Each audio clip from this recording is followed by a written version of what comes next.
parole aux associations.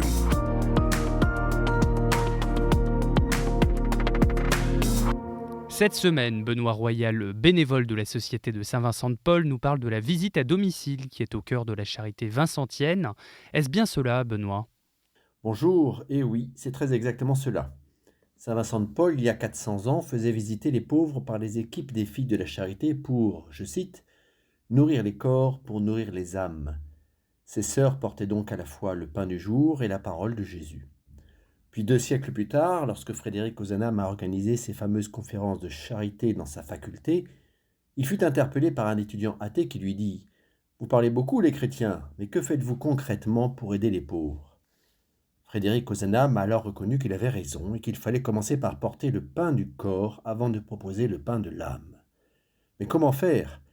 Personne n'avait une connaissance personnelle du contact avec les pauvres, et encore fallait-il s'entendre sur les modalités concrètes. Quels seraient les pauvres à visiter, quels secours leur apporter, et avec quelles ressources ? Ces étudiants furent alors mis en relation avec sœur Rosalie Rendu, elle-même fille de la Charité, et qui œuvrait dans le quartier Mouffetard, un des plus pauvres de la capitale, non loin de la Sorbonne.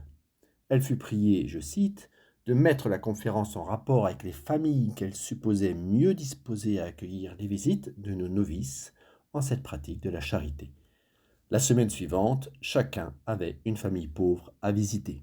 Et depuis, est-ce que ce principe de visite à domicile est resté d'actualité ? En effet, c'est ainsi que cette pratique s'organisa et devint le cœur même de l'action de la Société de Saint-Vincent-de-Paul que créa Frédéric Ozanam. Et si bien d'autres actions se développeront plus tard, la visite à domicile en demeure l'action centrale. Elle leur permet d'acquérir une vraie déférence envers les pauvres. C'est ainsi que l'écrira Frédéric Ozanam « Quand vous redoutez si fort d'obliger celui qui reçoit l'aumône, je crains que vous n'ayez jamais éprouvé qu'elle oblige aussi celui qui la donne. Ceux qui savent le chemin de la maison du pauvre, ceux qui ont balayé la poussière de son escalier, ceux-là ne frappent jamais à sa porte sans un sentiment de respect. » C'est en effet une belle citation. Et comment cela se passe-t-il aujourd'hui d'ailleurs ? Aujourd'hui, le terme de pauvre ne suffit pas. Nous pourrions dire « allons aux frères ». Visiter, c'est réconforter tous ceux qui souffrent de la solitude, car nous savons que dans la rencontre avec l'autre, nous approchons notre Seigneur. 3 principes guident nos rencontres : la proximité, le respect et la bienveillance. La proximité, c'est-à-dire le choix du contact personnel, est primordial.